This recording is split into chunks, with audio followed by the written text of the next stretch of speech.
Hoje vamos até o final do século XIX, então sente-se enquanto vamos para a Inglaterra. Marian Ansell nasceu em 1877 e viveu em condições muito precárias na área de King's Cross, em Londres. Ela morava com seus pais James e Sarah Ansell e seus irmãos e irmãs. Apesar das terríveis condições de vida que afetavam muitas famílias na Grã-Bretanha vitoriana, seus pais trabalhavam duro e tentavam proporcionar o melhor que podiam para seus filhos. Mas a tragédia ocorreu quando uma das irmãs de Mary Ann morreu repentinamente, e isso teve um profundo efeito em seus pais e seus irmãos e irmãs. Na infância, Mary Ann era muito próxima de sua irmã Caroline. Elas frequentavam a mesma escola, mas as duas meninas achavam difícil se concentrar nos estudos e as outras crianças provocavam as meninas e as chamavam por apelidos. A família de Mary Ann tinha um histórico de doença mental. A irmã de sua mãe havia sido diagnosticada com um transtorno mental e morreu em um asilo, e Mary Ann ficou muito chateada quando, em 1895, sua irmã Caroline foi internada no asilo Levesden para pacientes com doença mental. Isso era na cidade de Abbots Langley, que ficava ao norte de Londres, e significava que seria muito difícil para Mary Ann visitar sua irmã. Quando Mary Ann terminou a escola, ela trabalhou como empregada doméstica para famílias ricas de Londres e eventualmente encontrou uma boa posição na área muito elegante de Bloomsbury, trabalhando como empregada para um casal chamado Sr. e Sra. Maloney. Essa era uma boa posição para Mary Ann, e embora ela vivesse com os Maloneys e dormisse no chão da cozinha, era perto da casa de seus pais em King's Cross, então era muito fácil para ela voltar para vê-los em seu dia de folga.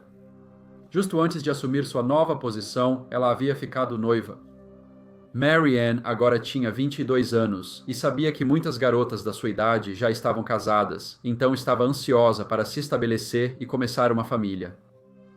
No entanto, ela tinha um pequeno problema para realizar seu desejo de casar, e era que nem ela nem seu noivo tinham dinheiro suficiente para realmente se casar em 1899. Um certificado de casamento custaria 7 shillings e 6 pence, e sem os certificados não haveria casamento. Então, Mary Ann continuou a trabalhar na elegante casa da família e tentou economizar dinheiro suficiente para o seu casamento. Seus empregadores, Sr. e Sra. Maloney, moravam em uma grande casa na Great Coram Street e estavam muito satisfeitos com o trabalho de Mary Ann. Ela era uma trabalhadora consciente e confiável para ir aos mercados locais e comprar alimentos e provisões para sua senhora. Ao caminhar para o mercado e voltar, ela passava pela infame casa de número 12 Great Coram Street, onde na véspera de Natal de 1872, Harriet Boswell foi assassinada e o crime permaneceu sem solução desde então. Os moradores locais diziam que a casa era assombrada pelo fantasma de Harriet e Mary Ann sempre se certificava de que andava rápido quando passava pela casa. Enquanto trabalhava, ela temia não conseguir economizar o bastante para o casamento. Ela sabia que era uma boa funcionária e apreciada pelos seus chefes. Mas com seu baixo salário e o fato de ser de uma família muito pobre, a esperança de se casar parecia um sonho muito distante. Mary teve a ideia de fazer um seguro de vida para sua irmã, Caroline. Então, ela comprou uma apólice que pagaria pouco mais de 11 libras se Caroline morresse dentro de 6 meses após a apólice ser feita, e pouco mais de 22 libras se ela morresse entre 6 e 12 meses após o início da apólice. Foi feito através de um agente de seguros que fornecia apólices para seus empregadores, os Maloneys.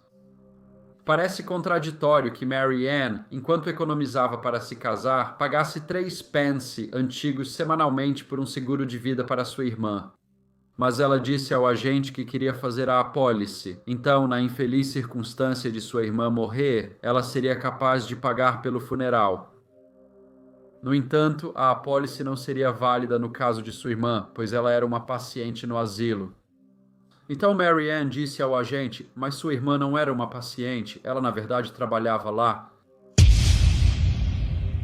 Em março de 1899, Mary Ann terminara seu longo dia de trabalho e estava só na cozinha. O Sr. e a Sra. Maloney já haviam se recolhido e Mary Ann tinha agora algumas preciosas horas para si.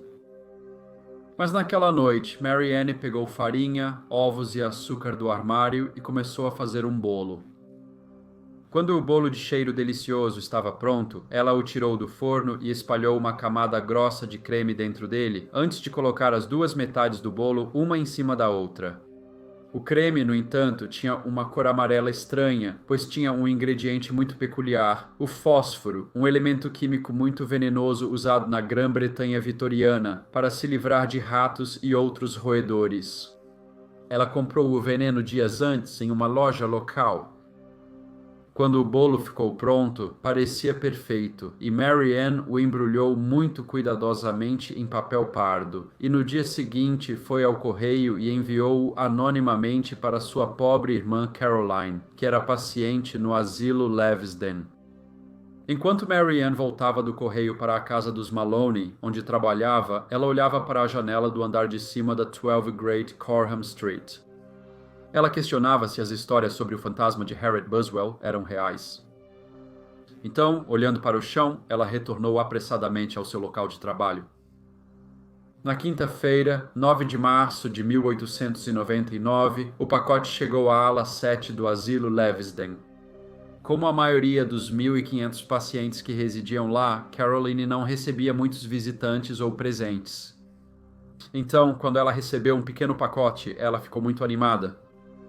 Ela cuidadosamente o abriu e ficou muito feliz ao encontrar, mas continha um belo bolo. A comida no asilo era muito básica e os pacientes nunca recebiam bons agrados. Então Caroline removeu o papel e cuidadosamente o cortou em pedaços. Ela compartilhou alguns com os amigos que fez lá e juntos logo comeram a maior parte. Caroline foi generosa ao compartilhar seu presente com seus amigos, mas ela comeu mais do que qualquer outra pessoa e guardou um pouco para o dia seguinte, quando terminou com prazer. Na sexta-feira, 10 de março, Caroline e todos os outros que comeram o bolo começaram a se sentir mal. Todos apresentavam sintomas idênticos. Eles estavam vomitando e com fortes dores estomacais. Na época, o asilo estava passando por um surto de febre tifoide, então, com a equipe médica já sobrecarregada, foi apenas no dia seguinte que Caroline foi vista por um médico. Ele imediatamente a enviou para a enfermaria, mas sua condição havia piorado muito e a pobre irmã de Mary Ann morreu. 2 dias após a morte de Caroline, Mary Ann acompanhou sua mãe ao asilo.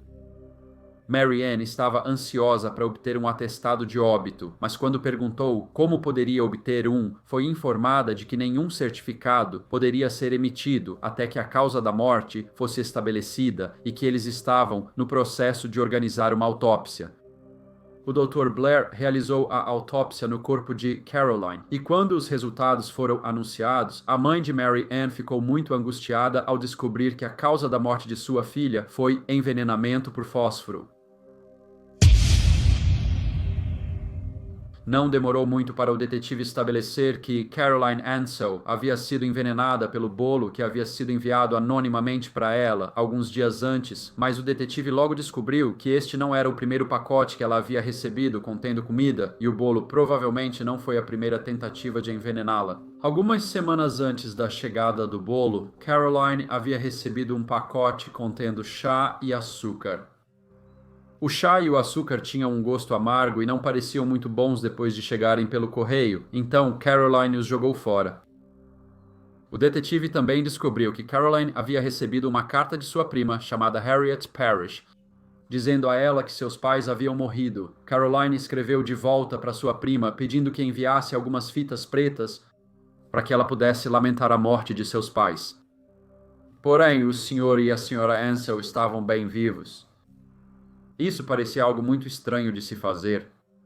Mas quando os detetives falaram com a suposta remetente da carta, a Sra. Parrish, ela negou ter escrito a carta.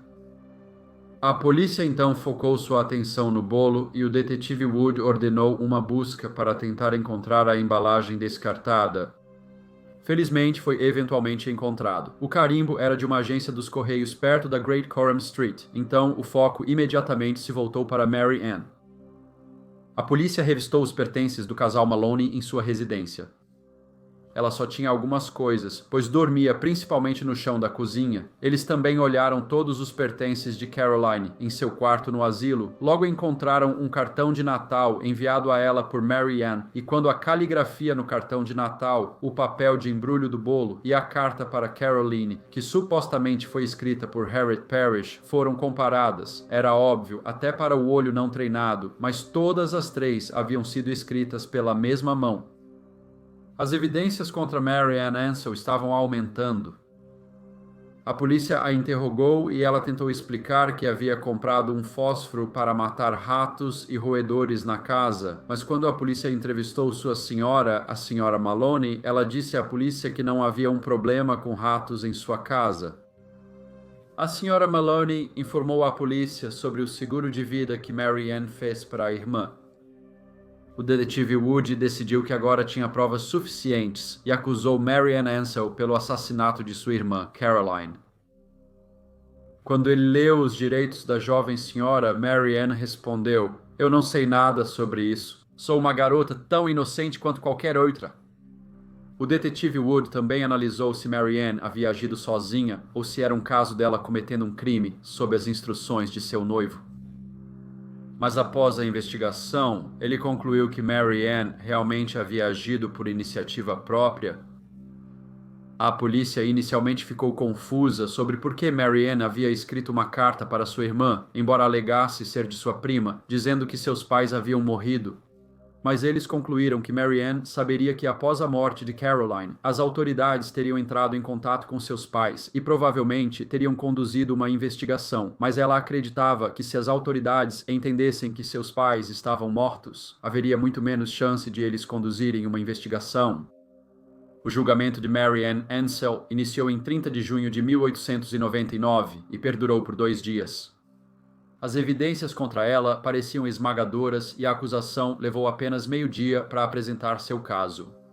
Quando o júri se retirou para considerar o veredito, eles voltaram após 2 horas para considerar a ré culpada de assassinato. Mas, surpreendentemente, eles não fizeram uma recomendação de misericórdia e o juiz condenou Mary Ann a morte por enforcamento. A defesa contestou a sentença e, focando no histórico de insanidade na família de Mary Ann, acreditava-se que o secretário do Interior, Sir Matthew Ridley, comutaria a sentença para prisão perpétua, mas ele não o fez.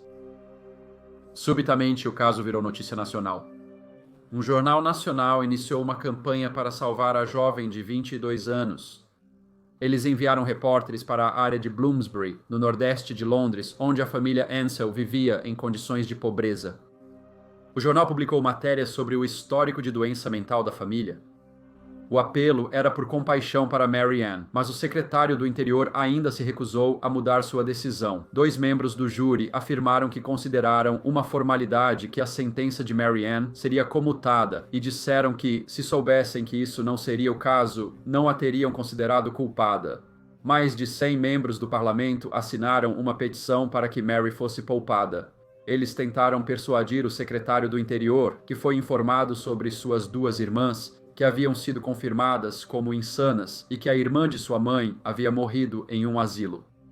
Muitos também acreditavam que Mary Ann tinha problemas mentais. Pessoas que a conheciam disseram à imprensa que ela sempre fora estranha e costumava falar sozinha. Uma petição foi levantada com mais de 1000 assinaturas pedindo misericórdia para Mary Ann. Chegou a haver um apelo direto à Rainha Vitória.